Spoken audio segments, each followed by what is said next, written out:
a los que también estuvieron pendientes de nosotros. Recibimos llamadas de los hermanos de allá de Nueva York, Pastor Noé, Pastor Luis Contreras, Pastor Tony Campos, estuvieron pendientes ahí siempre brindando algún tipo de apoyo. Así que saludos a los hermanos hasta allá, hermano de Honduras, preguntando, con mucha gente preguntando y estamos acá de nuevo. También agradecer de una manera pública al pastor Miguel Martínez, al hermano Frank que estuvo con ustedes, con la iglesia, al pastor Luis Cárdenas también, que tuvieron a bien ser parte de estos domingos con ustedes. La ley de la siembra y de la siega. Eso es lo que vamos a estar hablando en esta tarde, la ley de la siembra y de la siega, y no me vayan a mal interpretar, yo no voy a hablar acerca de la prosperidad material, porque este texto se usa mucho para hablar acerca de estas cosas. El tema para esta tarde es la ley de la siembra y de la siega. Yo no le voy a decir, hermano, siembre $1,000, va a cosechar 2,000. No estoy hablando de eso. Conforme el tiempo vaya pasando, vamos a darnos cuenta que está hablando el apóstol Pablo cuando le dice a estos hermanos de la región de Galacia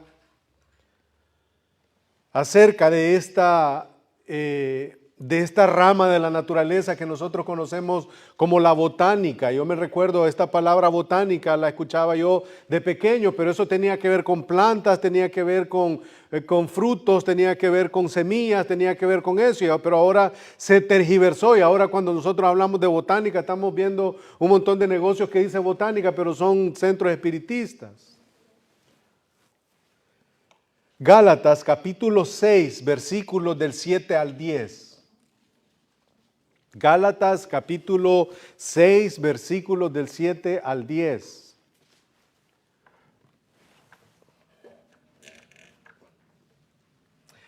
Nos ponemos de pie para leer la escritura como siempre lo hacemos. Y esto es lo que dice Dios, esto es lo que dice Dios en su palabra. No os engañéis, no os engañéis. Dios no puede ser burlado, pues todo lo que el hombre sembrare, esto también segará. Porque el que siembra para su carne, de la carne segará corrupción. Mas el que siembra para el Espíritu, del Espíritu segará vida eterna. No nos cansemos, pues, de hacer el bien, porque a su tiempo segaremos, si no desmayamos. Así que, según tengamos oportunidad, hagamos bien a todos y mayormente a los de la familia de la fe.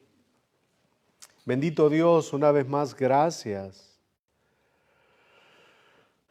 por tu palabra, porque es inerrante, porque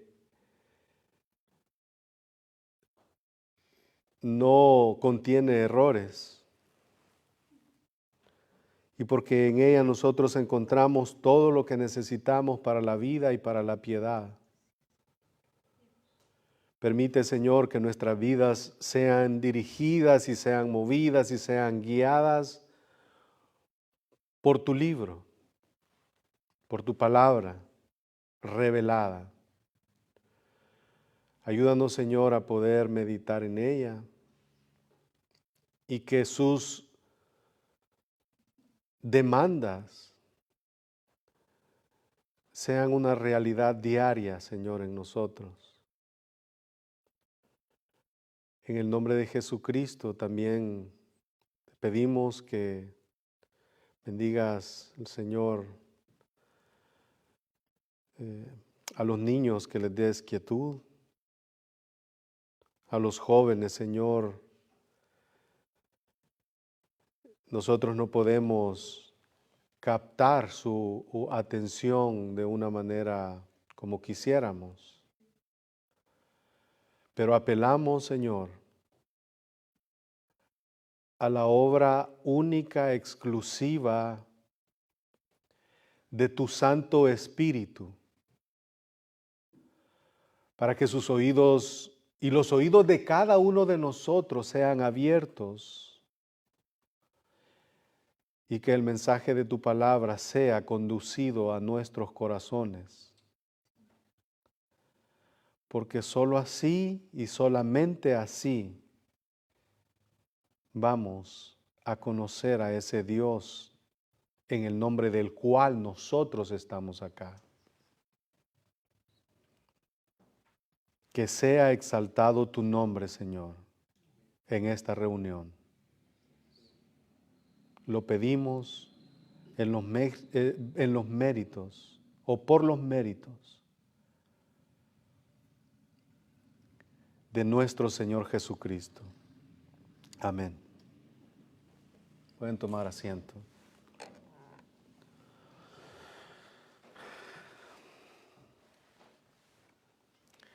Para retomar nuevamente el tema de la carta del apóstol Pablo a los creyentes de esta región de Galacia, no quiero o no me gustaría que perdamos de vista que el apóstol Pablo le está hablando a creyentes y eso tuvo repercusión en ese tiempo. Y eso tiene repercusión en nuestro tiempo, porque todo lo que fue escrito como ejemplo, ¿para qué? Para nosotros. Entonces tuvo repercusión con estos hermanos que estaban cediendo a los judaizantes y estaban cediendo a todo este movimiento que estaba tratando de introducir nuevamente la ley mosaica y todas estas cosas.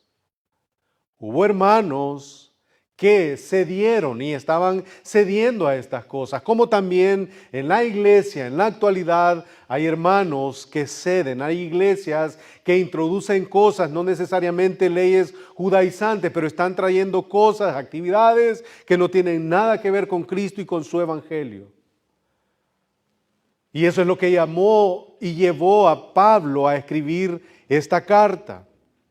Entonces estos hermanos eran creyentes, como también en la actualidad no dudamos que en muchas de las congregaciones hay falsos maestros, pero también entendemos que hay hermanos ahí que son pueblo de Dios, que son salvos y que en su momento el Señor les ha de sacar o les ha de guiar a la luz, a Cristo. Él dice: yo soy el camino, la verdad y la vida, y tarde que temprano ellos llegarán. Y el universo entonces, donde vivimos, está bajo el control de leyes que son inquebrantables, que son inviolables. Y esas leyes son reconocidas por estudiosos, son reconocidas por creyentes, por no creyentes, por propios y por extraños. Hay unas leyes establecidas ahí por Dios. Y una de las evidencias en que el autor de la Biblia, al fin de cuentas, es Dios, es que siempre es precisa en todo lo que tiene que ver con las leyes de la naturaleza, de la física. Conoce también el ser humano y que al fin de cuentas es del universo que Él mismo creó, de lo que estamos hablando. Y dentro de todo eso, el Dios creador de todo estableció leyes morales, espirituales, divinas obviamente, de acuerdo a su carácter, de acuerdo a sus demandas. El mundo en el que vivimos siempre ha estado lleno, siempre han existido personas que han atacado de forma abierta esas normas morales divinas y que han enfrentado a Dios con burlas hacia su orden, su palabra, su ley, y al fin de cuentas, al final de cuentas, ellos no han tenido un final esperanzador. Leí el caso de 2 hombres. Un italiano que vivió de hecho mofándose, o como lo vamos a ver más adelante, burlándose de Dios. Su fin fue triste, murió como un alcohólico en la calle. El caso de la otra persona que les decía que yo había leído, este hombre vivió de la misma manera, violando la ley de Dios, la moral de Dios, burlándose de la naturaleza de Dios y de su carácter, y murió preso como homosexual. Dios no puede ser burlado.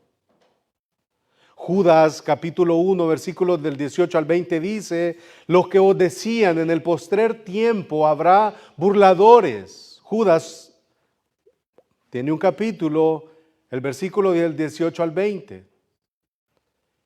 Los que os decían, en el postrer tiempo habrá burladores que andarán según sus malvados deseos.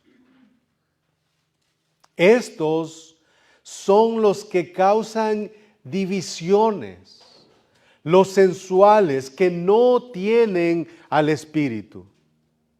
Luego en el versículo 20 dice: pero, como se lo dijo a los Gálatas, como escribió Judas, y como también es un recordatorio para nosotros, pero vosotros, Judas 1:20, pero vosotros, amados, edificándoos sobre vuestra santísima fe, orando en el Espíritu Santo.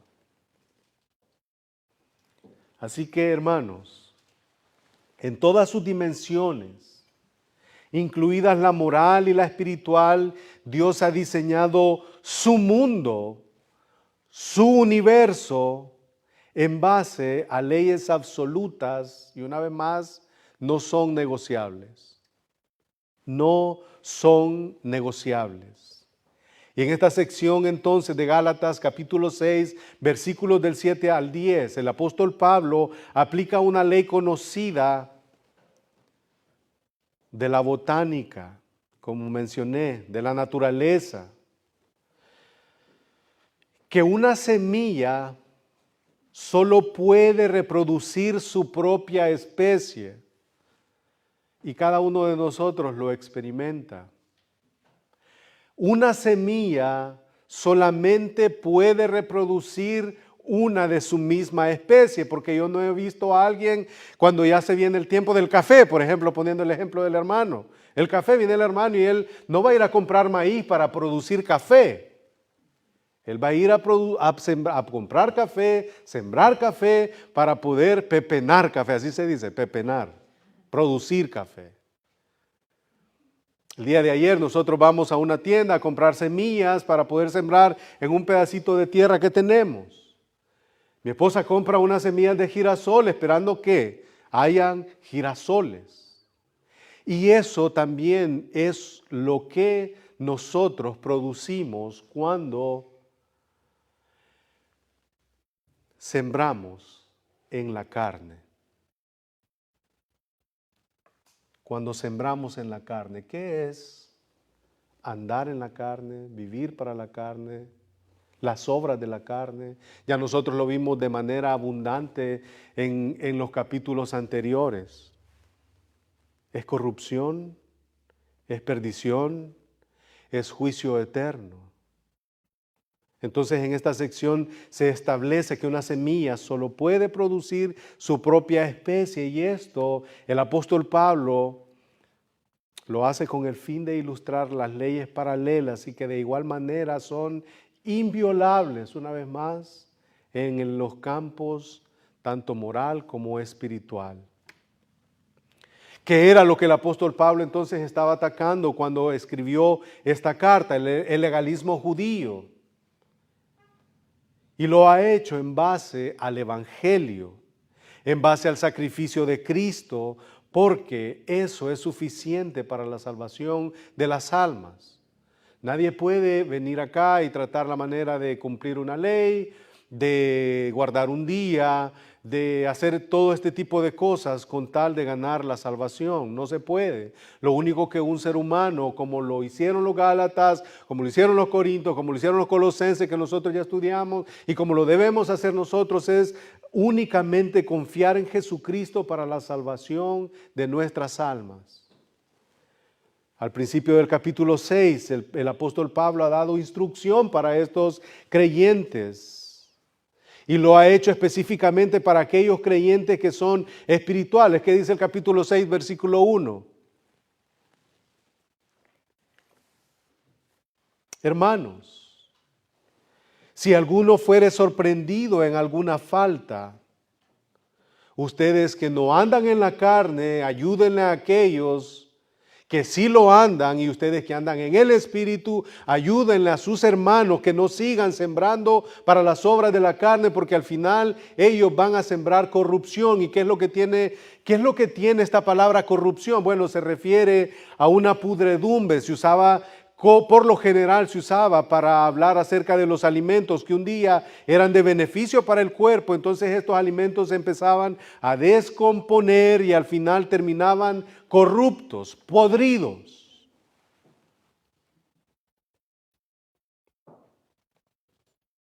Y parece que ahora amonesta a los hermanos que de alguna manera han caído y que no se atrevan a abusar de la gracia y de la misericordia de Dios, que permitan ser amonestados, que permitan ser ayudados, que permitan ser guiados. Y es por eso que entramos nosotros al versículo 7. Y el apóstol Pablo posiblemente tenía en mente, estos hermanos están abusando de la gracia de Dios, están queriendo regresar ahí, y es por eso que empieza el versículo 7 y les dice: hermanos, no os engañéis. Por favor, no se engañen. Dios no puede ser burlado. Hermanos, no se descarríen, que no los desorienten, que nadie los fascine. Y eso es básicamente lo que les ha dicho él en el principio del capítulo 3, versículo 1. Oh Gálatas insensatos, ¿quién os fascinó para no obedecer a la verdad? A vosotros, ante cuyos ojos Jesucristo fue presentado claramente entre vosotros como crucificado. Los están fascinando, los están engañando. Por favor, no se descarríen, no se engañen. ¿Saben por qué? Porque ustedes no van a engañar a Dios y nosotros tampoco. No lo vamos a lograr. Versículo 2 del capítulo 3. Y es por eso que les decía al principio que no debemos de perder de vista de que esta carta fue escrita a hermanos a pesar de que les estaban hablando de que andaban en las obras de la carne. Y eso tiene que ser de gozo para nosotros, porque nosotros sabemos, el apóstol Pablo, ya lo vamos a ver, él sabía que era luchar en contra de los deseos de la carne. Él dice: lo que no quiero hacer, eso hago, y lo que quiero hacer no lo hago, porque hay una lucha que se libra en mi interior. Miserable de mí, ¿quién me apartará de este cuerpo de muerte? Él lo sabía. Esto solo quiero saber de vosotros, capítulo 3, versículo 2. Y ahí está, y esta es la razón por la cual he venido diciendo a través de los meses que estos eran creyentes. Porque de otra manera no les dijera esto: recibisteis el Espíritu por las obras de la ley. Ahí está, tienen el Espíritu, son portadores del Espíritu. Y un inconverso no es portador del Espíritu de Dios. ¿Recibisteis el Espíritu por las obras de la ley o por el oír con fe? Así que el peligro de ese tiempo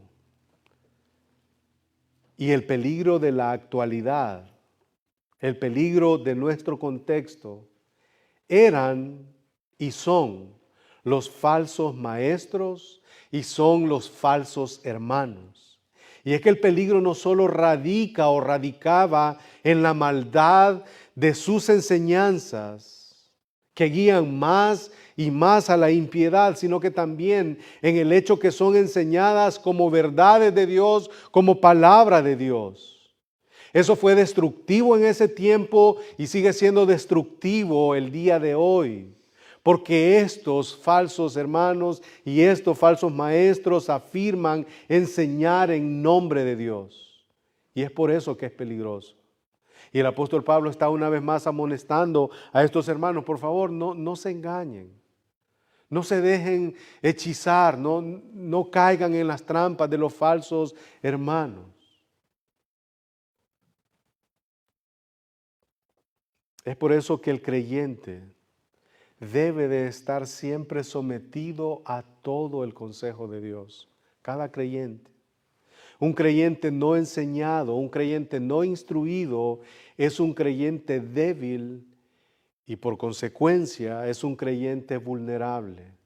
Es un creyente que es una presa fácil para este tipo de enseñanzas, para este tipo de cosas. De creer que está adorando a Dios, que está viviendo bajo la autoridad de Dios, cuando tal vez no es así. La Escritura no solamente es nuestro alimento, no solamente es mi alimento y el suyo, sino también es nuestra armadura. ¿Cómo nosotros podemos detectar un falso mensaje? A través del filtro de la Escritura. Parece que estos creyentes desviados estaban engañando a ellos mismos y eso debe de servirnos a nosotros como un semáforo cuando se ponen amarillos. O sea, usted va manejando y de repente vemos que, y hemos aprendido a manejar en un sistema que es así. Nosotros vemos, lo primero que vemos, cuántos números le quedan al semáforo para que se ponga ahí en amarillo y ya nos vamos, advertencia. Esto debería de ser una advertencia para nosotros, como unas luces amarillas, de no estarnos engañando a nosotros mismos, porque dice Pablo, Dios no puede ser burlado. Ustedes, le dice a los Gálatas, se están dejando guiar por lo que andan diciendo estos falsos maestros y ahora en la actualidad ustedes se están dejando guiar por sus emociones o se están dejando guiar por el hecho y por la realidad de la obra de Cristo en la cruz. Están honrando a Dios con sus labios, pero ¿dónde está su corazón?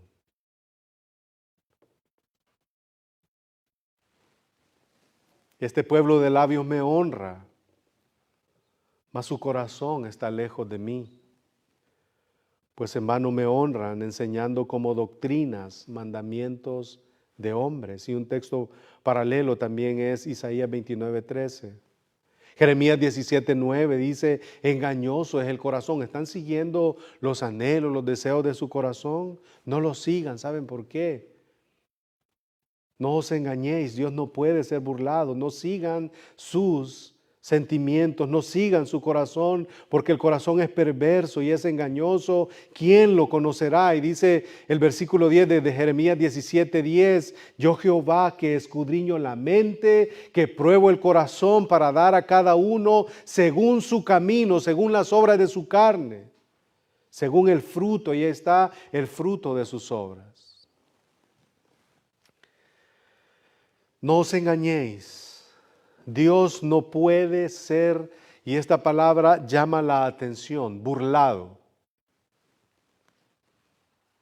El significado de esta palabra es levantar la nariz, salirme con la mía. Y salirme con la mía es creer que yo estoy burlando a Dios porque no me está dando conforme a lo que yo hago. Pero ahí encontramos un problema. La Escritura nos enseña que si nosotros pecamos y lo hacemos deliberadamente, estamos acumulando ira para el día de la ira. Burlado, el significado, como decía, es levantar la nariz, tratar la ley moral y espiritual de Dios con desprecio, y es un acto irreverente de mofa y de burla. Yo puedo salirme con la mía.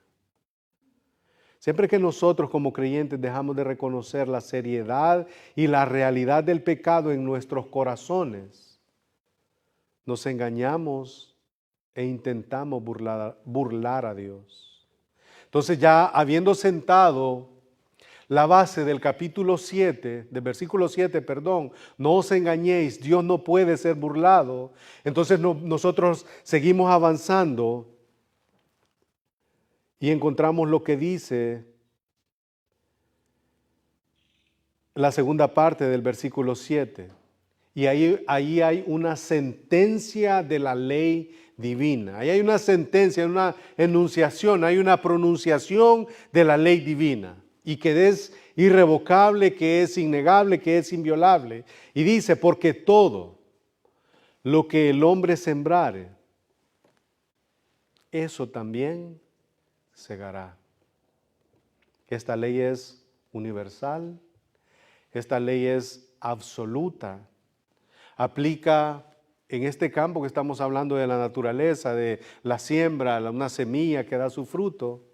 Aplica a agricultores, aplica a jardineros en todo tiempo y en todo lugar, aplica a jóvenes y aplica a viejos, aplica a los experimentados, a los inexpertos, a los sabios y a los necios, a los salvos y a los no salvos, a las amas de casa, a los padres, a las madres, y así sucesivamente. Aplica a todos, porque todo lo que el hombre sembrare, eso también segará.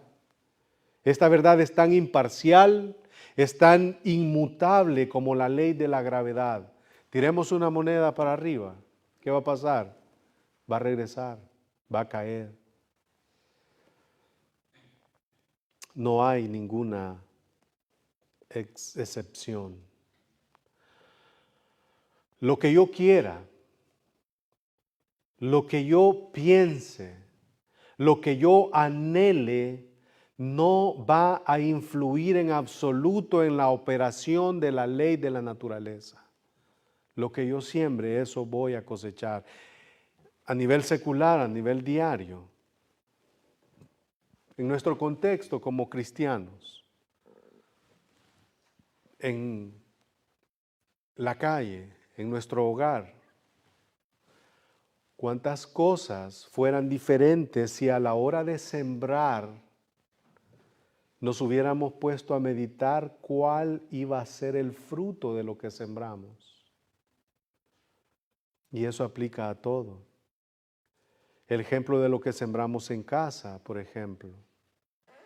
Frutas, flores, algunos de nosotros tenemos ahí, sembramos una orquídea, esperamos una orquídea.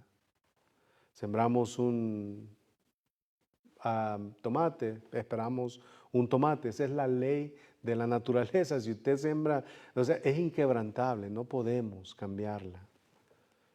El ejemplo de lo que sembramos en la casa. Mire conmigo lo que dice Job 4:8.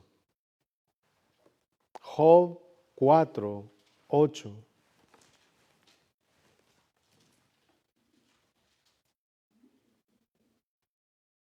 Lo tenemos.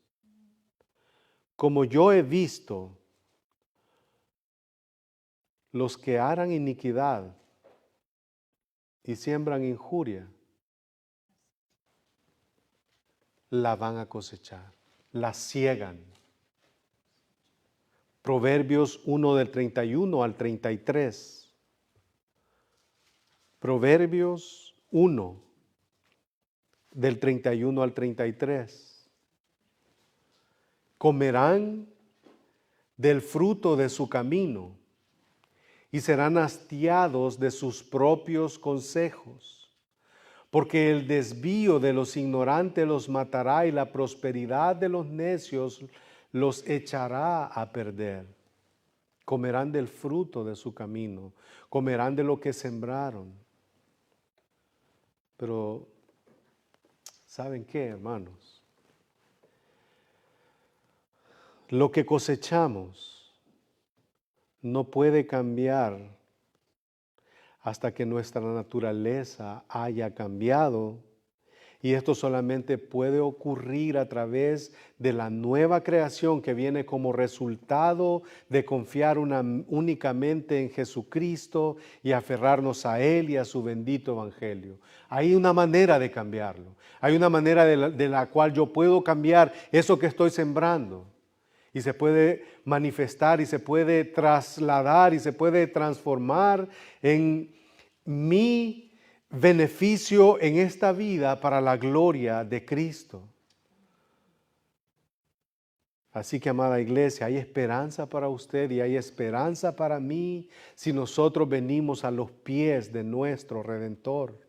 La máxima demostración de la ley de la siega y la siembra es que Jesucristo sembró su justicia perfecta y cosechó vida eterna, a la cual da a quienes confían en Él, en su obra y en la cruz.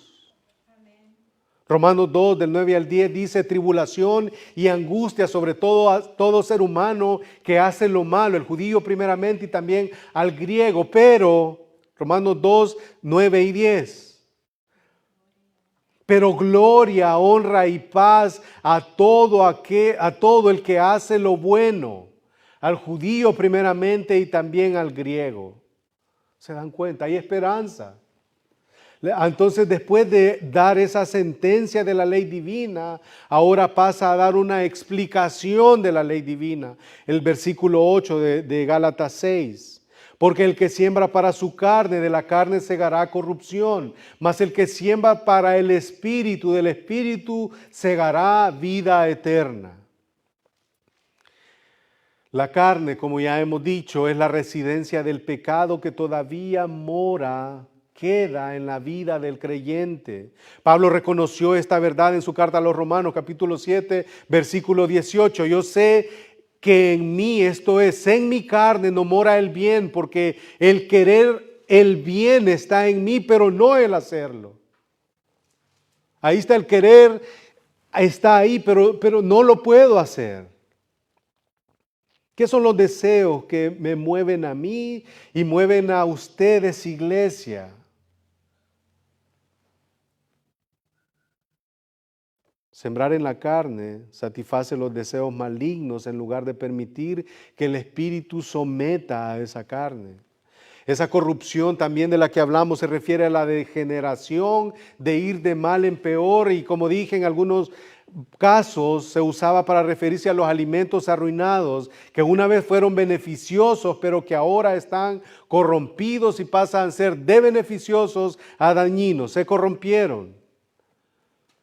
Y hablando acerca de la corrupción final, que es la muerte eterna, que es la paga del pecado, Romanos 6:23, porque la paga del pecado es muerte, la corrupción eterna. Eso es por un lado, pero por otro lado, la segunda parte del versículo 8 dice: mas el que siembra para el Espíritu, del Espíritu segará vida eterna. Y ese ya nosotros lo vimos de manera amplia en el capítulo 5, cuando habla acerca del fruto del Espíritu. Eso se traduce en producir el fruto del Espíritu. El que siembra en el Espíritu produce el fruto del Espíritu. Gálatas 5, 22 y 23, que es lo mismo de andar en el Espíritu. Gálatas 5, 16, que es ser guiado por el Espíritu. Gálatas 5, 18, que es ser lleno del Espíritu. Efesios 5, 18. El que siembra para el Espíritu, ¿qué va a pasar? Va a dar el fruto del Espíritu. Y esto va a ser y es trascendental para la vida de nosotros, para la vida de la iglesia, para la vida del creyente. Estos Gálatas habían cedido a los falsos maestros y a su mensaje. Y debido a que muchos creyentes siembran para su carne, se encuentran entre las personas más miserables y desdichadas y tristes. Un creyente que peca habitualmente puede llegarse a sentir incluso más desdichado que un incrédulo por la simple razón que el pecado está en constante conflicto y en una guerra permanente contra su nueva naturaleza, contra su espíritu que está dentro de él. El cristiano que peca tiene una batalla sangrienta que se libra en su interior, la cual el incrédulo jamás va a experimentar. Y es por eso que la Biblia enseña que si nosotros sentimos incomodidad por el pecado, diferente forma y entristecedor fuera que nosotros estemos pecando y no sintamos nada. Me lleva esta sección del apóstol Pablo a los romanos a considerar mi conciencia, mi conducta y mi carne y mi pecado. El cristiano que peca tiene una batalla sangrienta que se libra en su interior, la cual el inconverso, el incrédulo jamás la va a tener. Hermano, ¿peca usted? Sí. ¿Siente incomodidad por ese pecado? Gloria a Dios.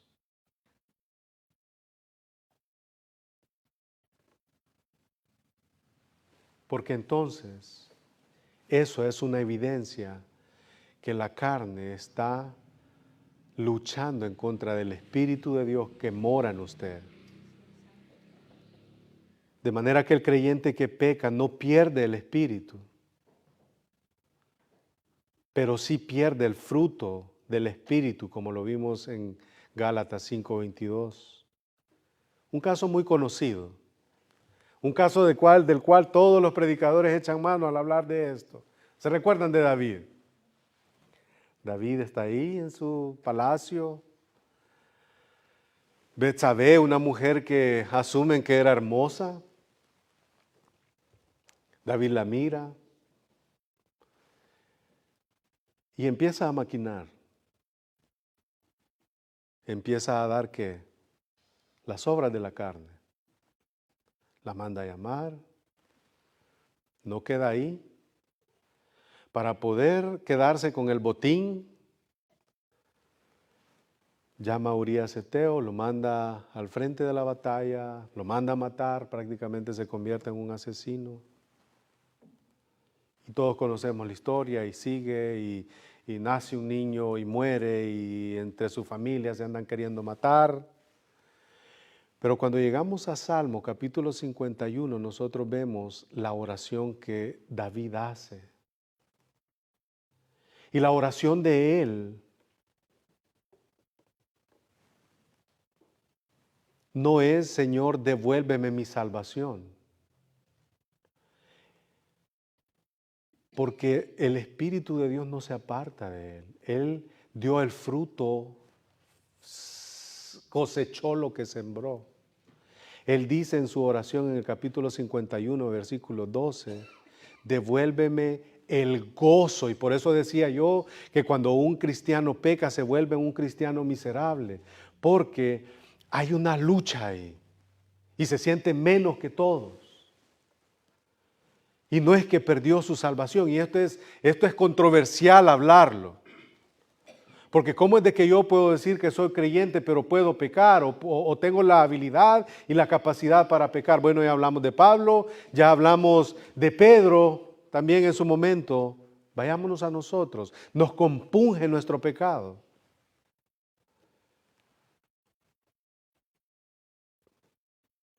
Él no dice devuélveme mi salvación, sino Señor, yo quiero volver a sentirme que soy tu hijo. He pecado contra el cielo y he pecado contra ti. Por favor, devuélveme ese gozo que un día yo experimenté. Devuélveme mi primer amor, por favor. Mi alma te anhela, mi alma te desea.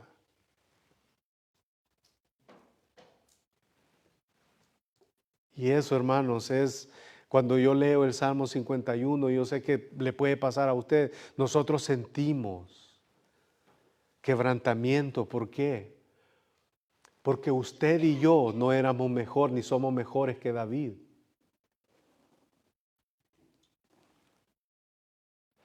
Después de eso entonces llegamos al cumplimiento de la ley divina, versículo 9. No nos cansemos pues de hacer el bien, porque a su tiempo segaremos si no doblan sus rodillas, si no desmayan. Pablo no desmayó. El mismo que escribió esto está animándonos a que no nos cansemos de hacer el bien. Hermano, usted está en su trabajo predicándole a alguien y ese alguien siempre está burlando. Nada, para hacer como usted no. O está burlándose porque usted a la hora de tomar su almuerzo, usted inclina su rostro y ora. Y aún así usted sigue teniendo esa amistad. No nos cansemos pues de hacer el bien, porque a su tiempo segaremos si no desmayamos. A los creyentes de Tesalónica, Pablo lo llamó gozo y corona mía en 1 de Tesalonicenses, capítulo 2, versículo 19.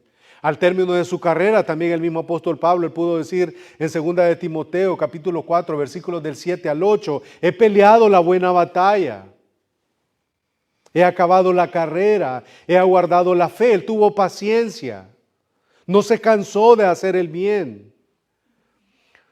Por lo demás me está guardada la corona de justicia, la cual me dará el Señor, juez justo en aquel día, y no solo a mí, sino también a ustedes, a nosotros, a los que esperan su venida. La cosecha del creyente entonces se manifiesta en esta vida y en la vida venidera. Puede ser que o en nosotros exista la frustración que el mismo Pablo ha de haber sentido con estos hermanos de la región de Galacia. ¿Ustedes qué pasó? ¿Por qué se desviaron? Se dejaron engatusar, se dejaron embrujar. Pero a pesar de eso, él no se dio por vencido y terminó la carrera y la terminó con gozo. Y por último, después de haber visto todas esas cosas, ahora llegamos a la aplicación de la ley divina. Así que, después de todo lo que les he dicho entonces, así que, según tengamos oportunidad, hagamos bien a todos. ¿Saben qué es lo que es un poquito desesperanzador para alguien podría pensar? Que ese todos incluye inconversos. Ese todos incluye a todos. Aquel que me agravia, aquel que me cae bien, a quien le caemos no tan bien, incluye a todos. El bien del que Pablo habla debe demostrarse a todos los hombres, incluidos a los no creyentes. ¿Y saben por qué? Porque 1 de Pedro, capítulo 2, versículo 15 dice, porque esta es la voluntad de Dios, que haciendo el bien hagáis callar la ignorancia de los hombres insensatos, de los hombres necios. Y eso no es fácil. Y hay que admitirlo, no es fácil. Pero eso es lo que a nosotros nos están ordenando. De igual manera, Tito capítulo 2, versículos del 7 al 8. Presentándote tú en todo como ejemplo de buenas obras, en la enseñanza, mostrando integridad y seriedad. Palabra sana e irreprochable, de modo que el adversario se avergüence y no tenga nada malo que decir de vosotros. Ahí está, sirviendo como ejemplo. Eso es con respecto cuando dice a todos los hombres, pero también falta la segunda parte, mayormente ¿a qué? A los de la familia de la fe. Eso fue con respecto a los no creyentes. Con respecto a los de la familia de la fe, tenemos lo siguiente. Mira lo que dice 1 de Juan capítulo 3, versículo 14.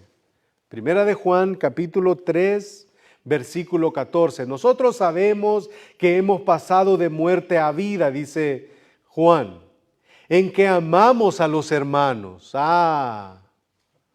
Entonces, si yo no amo a mi hermano, si yo no amo a los creyentes, si yo no amo a los de la familia de la fe, todavía estoy muerto. Porque ¿en qué entonces se conoce que alguien ha pasado de muerte a vida? En que ama a su hermano. Y el que no ama a su hermano permanece en muerte. Qué difícil. Siempre en Primera de Juan capítulo 4, versículo 20, si alguno dice, yo amo a Dios y aborrece a su hermano, es mentiroso, pues el que no ama a su hermano, con quien se sienta a la par en las bancas de la iglesia, ¿cómo puede amar a Dios a quien no ha visto?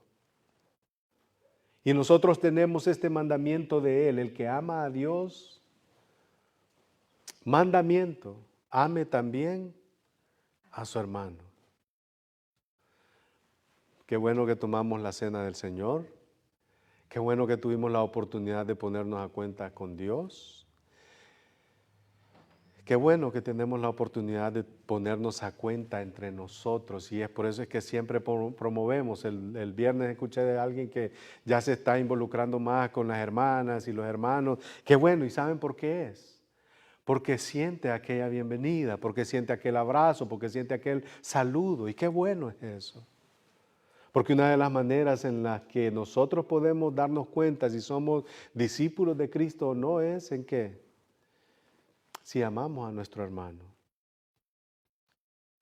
No os engañéis, Dios no puede ser burlado. Siembra usted una ofensa en contra de alguien, una ofensa va a cosechar. Hablábamos ahora en este tiempo con mi esposa andando allá en El Salvador. La cultura es bien diferente. Allá donde quiera que usted entra, sale, la gente es buenos días, buenas tardes. Y aunque lo digan suave, pero lo dijeron. Entonces y ya entran, salen, buenas tardes, buenas noches, con permiso, gracias.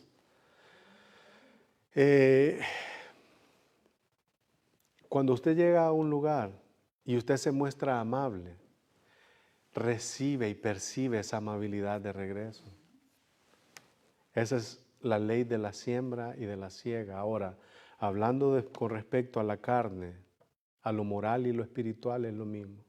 Sembramos nosotros para la carne, vamos a cosechar las obras de la carne y todas las implicaciones que tienen que ver las obras de la carne, que al final se traducen en corrupción, y esa corrupción al final de todo es la muerte física y la muerte espiritual. Ahora nosotros leímos el capítulo 11 de Primera de Corintios, en donde dice que hay muchos debilitados entre vosotros y muchos duermen porque no consideraron estas cosas.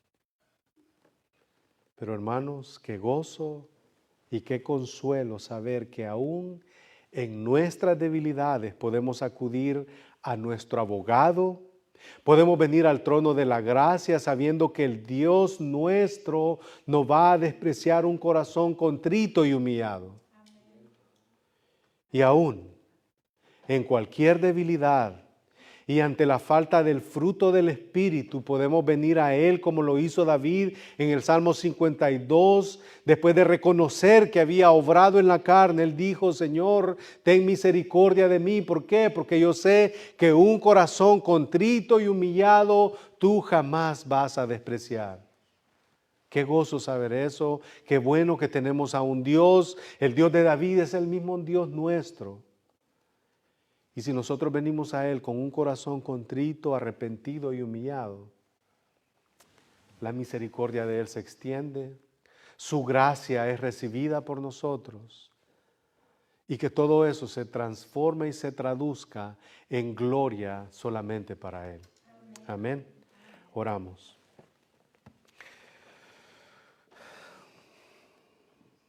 Padre bendito, gracias por este tiempo que nos has permitido, Señor. Que esta sección de de esta carta de la autoría humana de Pablo, pero la autoría divina tuya. Sirva para nosotros, Señor, y que nos ayude a considerar profundamente estas verdades.